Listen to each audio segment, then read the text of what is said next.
First year तो अपन पढ़ रहे थे फीवर, ऑब्जर्वेशन वाला पार्ट पढ़ रहे थे अपन ने, टेम्परेचर जहाँ से अपन ने स्टार्ट करा था। उसके बाद से रेगुलर क्लास तुम्हारी आज से स्टार्ट हो जाएगी। मटेरियल जो तुम्हारे लिख रहा है बोर्ड पे वही एग्जैक्टली तुम तुम्हारे रजिस्टर में लिख लेना, है ना। अपन ने जहाँ लास्ट क्लास छोड़ी थी वो था अपना टाइप्स ऑफ फीवर। पहला टाइप अपन ने पढ़ लिया था, पहला कौन सा था कि सडन और ऑनसेट। ऑनसेट यानी कि प्रारंभ होना फीवर का, या तो ग्रेजुअली धीरे धीरे होना या फिर सडन होना, है ना, अचानक से बॉडी का टेम्परेचर बढ़ जाना, है ना, 99 से ज़्यादा हो जाना या फिर 37.2 डिग्री सेंटीग्रेड से ज़्यादा हो जाना। बात समझ में आएगी। इसके बाद अपन बात करते हैं कि भाई और कौन से टाइप का होता है, तो और अपन देखते हैं कि इसमें सेकंड नंबर का आता है जो आता है फास्टिज्म या फिर स्टेडियम। भाई इसका मतलब नाम से समझ में आ रहा है, स्टेडियम यानी कि इसमें फीवर कैसा रहेगा, कांस्टेंट रहेगा, है ना, फीवर कैसा रहेगा, कांस्टेंट रहेगा। तो it is the period when the body temperature has reached, इसमें क्या हुआ, बॉडी टेम्परेचर बढ़ जाएगा, जितना नॉर्मल रहता है उससे तो बढ़ जाएगा, पर its maximum and remain constant. Maximum जाने के बाद क्या हो जाएगा, वो कांस्टेंट रह जाएगा, यानी कि उसकी स्थिति एक जैसी हो जाएगी। जो अपन ऑनसेट पढ़ रहे थे उसमें क्या हो रहा था, अचानक से या तो फीवर बढ़ रहा था या फिर ग्रेजुअली धीरे धीरे धीरे बॉडी का टेम्परेचर राइज हो रहा था।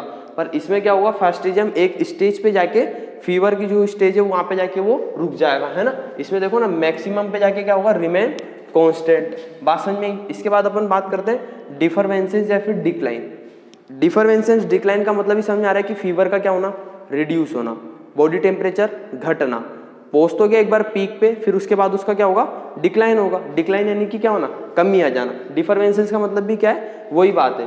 अब इसमें भी अपन बात करें तो it is the period when the elevated temperature is returning to normal. ये कैसा पीरियड है, जब जो एलिवेटेड टेम्परेचर है वो कैसा आएगा, नॉर्मल की कंडीशन में आएगा। अब इसके साथ भी दो कंडीशन होती है। नॉर्मल तो आता तो है, इसमें नॉर्मल तो आता है, पर नॉर्मल में भी कैसा आता है, दो तरीके से आता है ना। एक तो क्राइसिस होता है और एक होता है लाइसिस, है ना। एक तो क्राइसिस होता है और एक लाइसिस।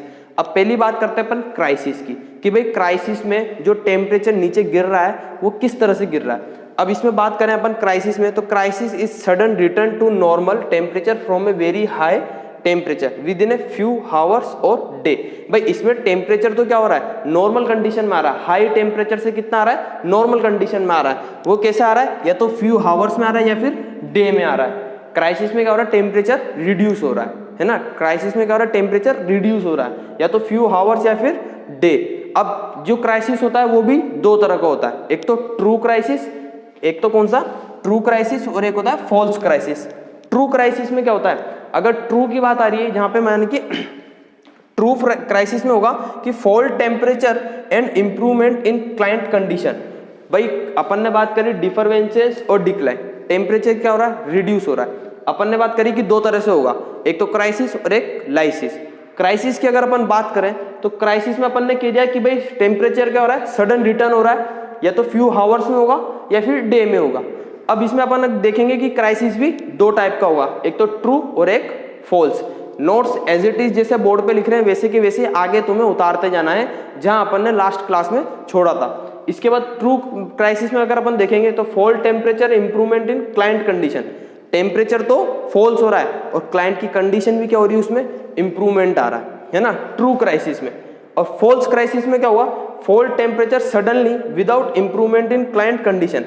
फॉल्स में क्या होगा, टेम्परेचर तो क्या होगा, डाउन होगा, पर क्लाइंट की कंडीशन इंप्रूवमेंट नहीं आएगा, तो उसको कौन सा कहेंगे अपन, फॉल्स क्राइसिस, है ना, झूठा क्राइसिस। एक तरह से अगर अपन बोलेंगे फॉल्स क्राइसिस को झूठा क्राइसिस, कि झूठे क्राइसिस में क्या बोलेंगे अपन, टेम्परेचर तो रिड्यूस हो रहा है पर क्लाइंट की जो कंडीशन है वो रिड्यूस नहीं हो रही है, इंप्रूवमेंट नहीं हो रही है। बट ट्रू में क्या हो रहा है, टेम्परेचर भी रिड्यूस हो रहा है और साथ के साथ क्लाइंट की जो कंडीशन है वो भी क्या हो रही है, इंप्रूव हो रही है। बात समझ में आएगी। फेस्टिज्म यानी कि मैक्सिमम लेवल तक पहुंच जाता है फीवर, टेम्परेचर अपना मैक्सिमम लेवल तक पहुंच जाता है और फिर वहां पे जाके क्या हो जाता है, कांस्टेंट हो जाता है। क्या हो जाता है, कांस्टेंट हो जाता है, रिमेन यानी कि एक जैसा रह जाता है। फिर उसके बाद जब अपन बात करते हैं डिफरवेंसेस डिक्लाइन की बात करते हैं तो इसमें टेम्परेचर क्या हो रहा है, रिड्यूस हो रहा है। इस टाइप के फीवर में क्या हो रहा है, टेम्परेचर रिड्यूस हो रहा है, और वो कैसा हो रहा है कि या तो क्राइसिस के थ्रू या फिर लाइसिस के थ्रू।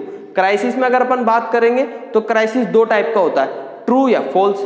ट्रू में क्या होता है, टेम्परेचर गिर रहा है, क्लाइंट की कंडीशन सही हो रही है। फॉल्स में टेम्परेचर गिर रहा है पर क्लाइंट की कंडीशन सही नहीं हो रही है ना। अब इसके बाद अपन देखेंगे नेक्स्ट तो अपन ने क्राइसिस देख लिया था। क्राइसिस में अपन ने देखा था डिफरवेंसेस, तीसरे टाइप का अपन पढ़ रहे थे कि डिफरवेंसेस और डिक्लाइन। डिक्लाइन का मतलब सीधे सीधे अपन ये समझते कि चीज़ घटना। अब अपन पढ़ रहे हैं टेम्परेचर टाइप्स ऑफ फीवर, तो उसमें डिक्लाइन में क्या हो रहा था, अपना टेम्परेचर बॉडी का रिड्यूस हो रहा था, है ना। अब रिड्यूस कैसा हो रहा था, अपन ने देखा था दो टाइप का। पहला अपन ने पढ़ चुके हैं क्राइसिस। पहला कौन सा पढ़ चुके हैं अपन, क्राइसिस। क्राइसिस में भी अपन ने दो पार्ट देखे थे, ट्रू एंड फॉल्स। ट्रू में टेम्परेचर घट रहा था, पेशेंट की कंडीशन इंप्रूव हो रही थी। फॉल्स में टेम्परेचर घट रहा था पर पेशेंट की जो कंडीशन है वो इंप्रूव नहीं हो रही थी। इसी तरह से दूसरा डिक्लाइन जो होता है वो होता है लाइसिस के थ्रू। जो दूसरा टेम्परेचर टाइप है, जो टेम्परेचर घटने का, वो होता है लाइसिस। लाइसिस के अंदर क्या होता है, देखो लाइसिस में ये लिखा गया है कि temperature falls in zigzag manner for 2 or 3 days और a week before reaching normal.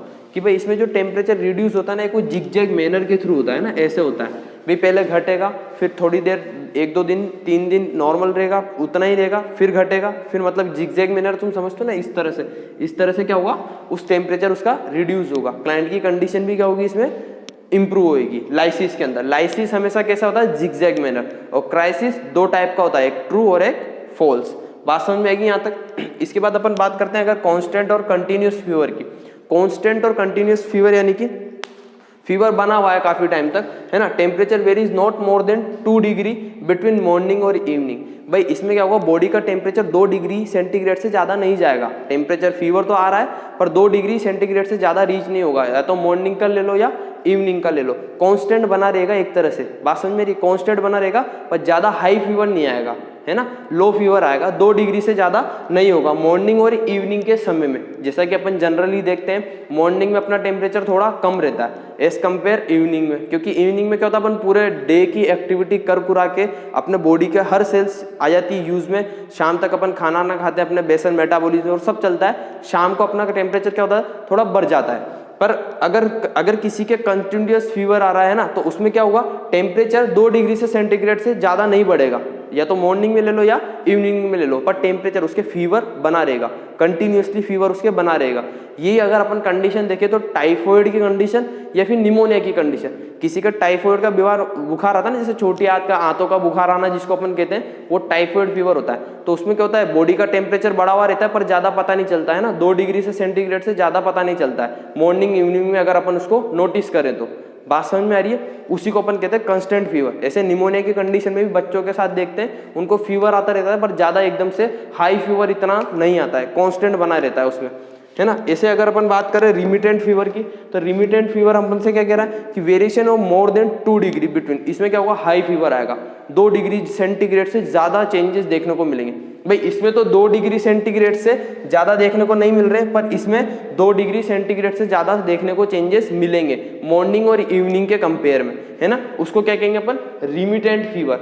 ऐसा कब देखने को मिलता है, अगर अपन जनरली इसके एग्जाम्पल देखें तो एंडोकार्डाइटिस, है ना, कार्डियक का अगर इन्फ्लेमेशन हो जाए, है ना, या फिर इन्फ्लुएंजा की कंडीशन देखा ना तुमने, स्वाइन फ्लू, H1N1 जितने भी कंडीशन होती है, इनमें फीवर बहुत हाई आ रहा है ना, इनमें फीवर क्या आता है, बहुत हाई होता है। तो इसमें क्या होता है, variation more than 2 degree between morning and evening but does not reach normal. इसमें नॉर्मल तो नहीं आता है, पर क्या होता है, टेम्परेचर जो है वो 2 डिग्री से ज्यादा ही रहता है, नॉर्मल की कंडीशन में इसमें नहीं आता है। और ये क्या रहता है, कंटिन्यूअस, कंस्टेंट और कंटिन्यूअस का बात ही समझ में आएगी तुम्हें, इसमें 2 डिग्री से ज्यादा नहीं बन पाएगा, है ना, मॉर्निंग और इवनिंग की अगर कंडीशन में अपन देखें तो। डज नॉट रीच नॉर्मल, इसमें भी नॉर्मल में नहीं आएगा, बस कंस्टेंट बना रहेगा, ज्यादा फीवर भी नहीं आएगा, कंस्टेंट भी बना रहेगा। बात समझ में आ रही है, 2 डिग्री से ज्यादा भी नहीं जाएगा और फीवर कंस्टेंट बना रहेगा।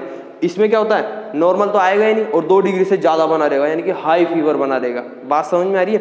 तो ये देखने को, अगर अपन रिमिटेंट की बात करें तो देखने को मिलता है इन्फ्लुएंजा जैसी जो कंडीशन होती है उनमें देखने को मिलता है, और जो टाइफाइड कंडीशन, जो अपने हाथों का बुखार अपन जिसको हिंदी में कहते हैं, उनके अंदर अपन को कंटिन्यूअस कांस्टेंट फीवर देखने को मिलता है। बात समझ में आएगी। इसके बाद अपन देखेंगे नेक्स्ट टाइप कौन सा है, इंटरमिटेंट।